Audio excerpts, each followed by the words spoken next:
Dear children, welcome back to social science class.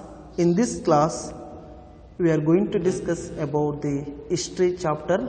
The chapter name is Freedom Movement. The Indian independence movement was a series of historic events with the ultimate aim of ending the British rule in India. The movement spanned or started from 1857 to 1947. The first nationalistic revolutionary movement for Indian independence emerged from Bengal. Later on, it took root in the newly formed Indian National Congress with prominent moderate leaders seeking only their fundamental right to appear for Indian civil service examination in British India, as well as more rights for the people of the soil. The early part of this 20th century saw a more radical approach towards political self-rule proposed by leaders such as the Lala Lajpat Rai, Bal Gangadhar Tilak and Bipin Chandra Pal, Triumvirate and Arvind Ghosh. The last stages of the self-rule struggle from 1920 was characterized by Congress adoption of Mahatma Gandhi's policy of non-violence and civil disobedience and several other campaigns. The Indian self-rule movement was a mass-based movement that encompassed various sections of society. It also underwent a process of constant ideological evolution. Although the underlying ideology of the campaign was anti-colonial, it was supported by a vision of independent capitalist economic development coupled with a secular, democratic, republican and civil libertarian political structure. After the 1930s, the movement took on a strong socialistic orientation. The work of these various movements ultimately led to the Indian Independence Act of 1947, which ended the suzerainty in India and the creation of Pakistan. India remained a dominion of the Crown until 26 January 1950, when the Constitution of India came into force, establishing the Republic of India, and Pakistan was a dominion until 1956, when it adopted its first republican constitution. In 1971, East Pakistan declared independence as the People's Republic of Bangladesh. So this is the background of this chapter, and now we are going to discuss about rise of nationalism, Indian National Congress, moderates, radicals and revolutionists. In the beginning, we will discuss about the rise of nationalism. Okay, what are the causes for the rise of nationalism in India? As you know that all, the first you can see political unification. Also the causes to rise of nationalism. And the second, development in the means of communication and transportation. And thirdly, we can see impact of Western education. Fourthly, we can see that rediscovery of Indians' glorious past. And fifth, we can see that socio-religious reform movements which took place in the 19th century. And sixthly, we can see that growth of vernacular literature. That is also one of the reasons to rise of nationalism. Then seventh, we can see that press and newspaper, and eighthly we can see that economic exploitation of British, and next we can see that racial antagonism also one of the causes, and the atrocities of Lord Lytton also one of the reason, and the Ilbert Bill controversy, and the memory of the revolt of 1857, and finally we can see that the birth of Indian National Congress. So these are the main reasons or causes for the rise of nationalism. Indian freedom movement is an important and vibrant chapter in the history of India. You know that whatever causes I told, these are the main aspects to develop the mentality about the nationalism in the minds of Indians. Before this, we come across kings who fought against the foreign occupation. You know that during the time of 1857 revolt, many kings fought against the British to get back their land. Even though these fights were guided by their political goals, and since they fought against the foreign occupation, it can be considered as the beginning of nationalism. But 1857 revolt is one of the reasons to start the or to raise of nationalism. And nextly, we can see that during the second half of 19th century, many developments like expansion of communication and roads, expansion of English education, journalism, and the birth of cultural association can be witnessed. So these are the developments we can see brought many changes in India, but people suffered a lot with the famines and hardships created by the British rule. These are the changes we can see in India, but also there is a problem like famines and hardship. These problems created by the British rule, and many farmers and tribal agitations that took place during the period, and Indians who suffered in the hands of East India Company put up a strong resistance in the form of First War of Indian Independence in 1857. You know that 1857 revolt is one of the important revolt, and we are calling it is as the Sipai Mutiny also. But this war created many changes in the minds of India. In the picture, you can see that farmers and tribal agitations against the British rule, and in this picture, you can see that Birsa Munda was the tribal leader who also opposed the British acts, and due to 1857 revolt and all, the Queen of England, she brought one new rule in the form of Act in the year 1858. With implementation of Act of 1861, the participation of Indians in the legislation process was ushered in. Means in the year 1858, she brought Act. After that, one more Act was implemented in India, that is Indian Council Act of 1861. That Act provided Indians to participate in the legislation process. As a result of all these, the educated youth started sharing the idea of nationalism with ordinary people, and nationalism found its root as a concrete concept. Due to this, nationalism idea came in the minds of Indians.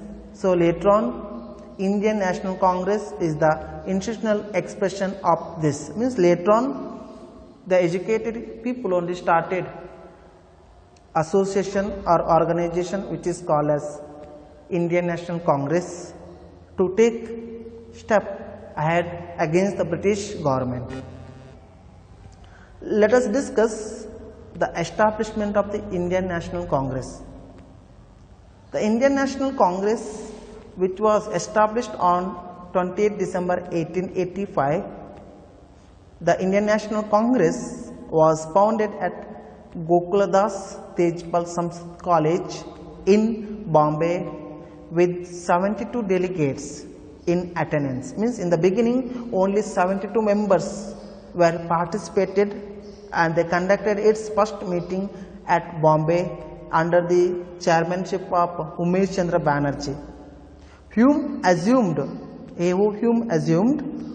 office as the General Secretary, and Umesh Chandra Banerjee of Calcutta was elected President. So Umesh Chandra Banerjee was the first President of the Indian National Congress, and Hume was the founder of the Indian National Congress. From its foundation on 28 December 1885 by Hume, he was a retired British officer, until the time India gained its independence on August 15, 1947.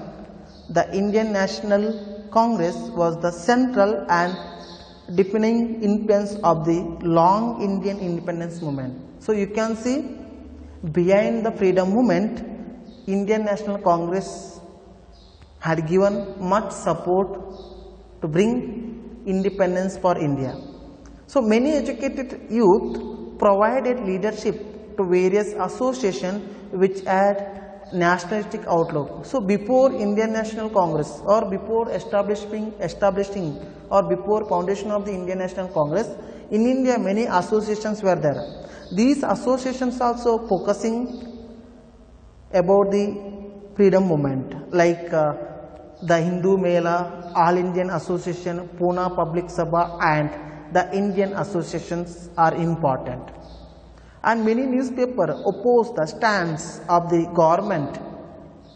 During reign of Lord Lytton, he brought Vernacular Press Act, and the intention of that act to curb the independence of the Indian independent press, means where journalists were there, they were highlighting the problems of the British rule in India. To stop that problem, to stop that magazine and all, to stop that newspaper and all, for that reason Lord Lytton brought one act which is called as Vernacular Press Act.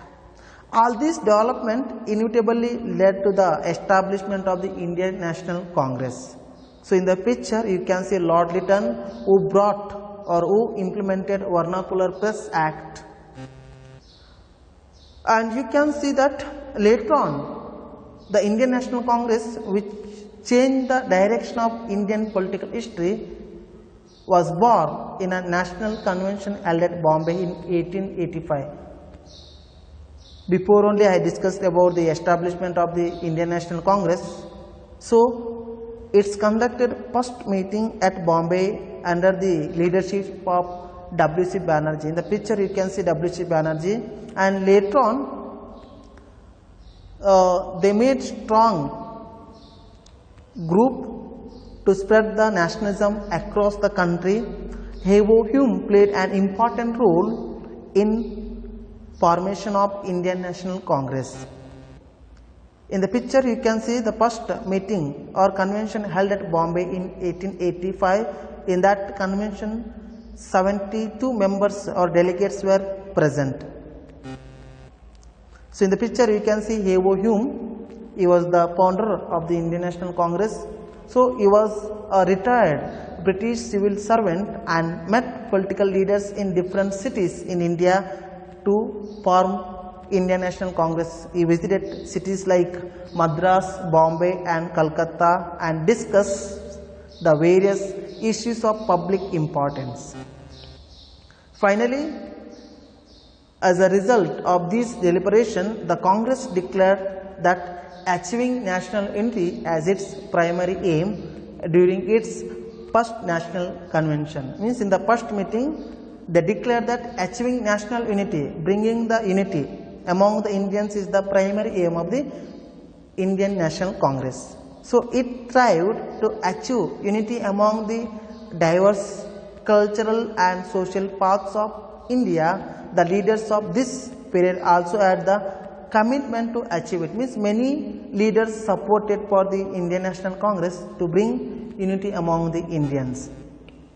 And many newspapers were published in vernacular language and enabled discussion on various social issues, so that various political issues reached the people. So during that time many newspapers also started. These newspapers were publishing problems and act, rules and regulation of the British rule in India, so that many people of India, they got clear picture of the nationalism and they got ideas of the British rule, how they were ruling in India. The British employed divide and rule policy to break the unity emerging among the people with the development of nationalism. When newspapers were started in India, British started to divide and rule policy to separate the Indians who were uniting them. They started implementing strategies to cause this unity among the Hindus and Muslims. So British brought many changes in the rules and regulations. They brought many strategies also. Still, the Indian National Congress continued with its focus on creating unity among the Indians. But Indian National Congress, they did not stop their work. They continued to bring the unity among the Indians. During the later part of the 19th century, due to many difference of opinions arose in the Indian National Congress, due to their difference in ideology, beliefs and execution styles, they are identified as moderates and radicals. In the picture, you can see the important moderate leaders like W.C. Banerjee, M.G. Ranade, Surendranath Banerjee, Dadabhai Nauroji, Gopalakrishna Gokhale. So now, what are the demands of the moderates? The first period from 1885 to 1905, the first 20 years of the Indian National Congress is known as the period of moderates. So moderates had faith in the rule of British and their judiciary. They used to table their demands with the framework of the constitution through prayers and requests. Means moderates, they were having soft attitude, soft stance toward the British government, and they had faith in the rule of British and their judicial system. That is why they demanded to the British government to bring some changes in India. They tried to bring in political awareness among the people also, but their demands were not accepted by the British government. Even though they organized public meetings, discussed various burning issues and submitted memoranda to the government. They submitted memoranda demanding and all. So what is their main memoranda, or what are the main demands were having by the moderates? What they submitted to the British, like cutting down of military expenditure, development of Indian industries, providing good education and programs for poverty alleviation. Means to remove the poverty, to develop the good education, means providing good education, development of Indian industries and reduce the military expenditure. So these are the main demands submitted in the form of memoranda to the British. So moderates were the first to study ill effects of the British rule on India. In that we can see Dadabhai Nauroji, who proposed drain theory. They explained the drain of resource of India into England through scientific statistics. Here drain theory means what? How India's wealth is shifting from India to England or from India into England. So he given the clear picture in the name of tax, in the name of pension, in the name of military expenditure. These are the means India's wealth is moving from India to England. So Dadabhai Naoroji called it drain theory. Why he called drain theory? Because how India's wealth is flowing from India or shifting from India or transferring from India into England. By increasing the import and reducing the export, the British facilitated the draining out of precious Indian resources into India. Just like Dadabhai Naoroji, R.C. Datta, two published books explaining the draining of Indian resource into England. The period of moderates is called as the age of liberal nationalism, and the period between 1885 to 1905 is called as the age of moderates. So R.C. Datta, Dadabhai Naoroji, they opposed wealth theory like drain theory, how India's wealth is transferring or shifting from India to England.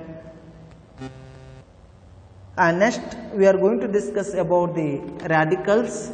So the substance who had towards the British made unhappy group within the Congress to call them as political beggars. So here radicals called moderates are the political beggars because they had soft stance, soft attitudes towards the British. The group congressmen who criticized the substance of moderates are called as radicals. Who are radicals? Radicals means the group congressmen who criticized, who opposed substance of the moderates are called as radicals. So among them you can see Arvind Ghosh, Bipin Chandrapal, Lala Lajpat Rai and Bal Gangadhar Tilak are the main members of this radical group. So these are the important members of the radicals group. They oppose the soft stance of the British who considered nominating the Indian members to Indian Legislative Assembly as an important favor. So these British government, they supported the moderates and they did not give chance to the radicals to participate in the Legislative Assembly because moderates had soft stance toward the British government, and Britishers were knowing that if we are giving support to moderates, they will support British rule in India because moderates had faith in the British government and British judicial system. In the picture you can see the important radicals or extremist leaders like Arvind Ghosh, Bipin Chandrapal, Lala Lajpat Rai, Bal Gangadhar Tilak. These are the leaders who opposed soft stance of the moderates towards the British and they call them political beggars.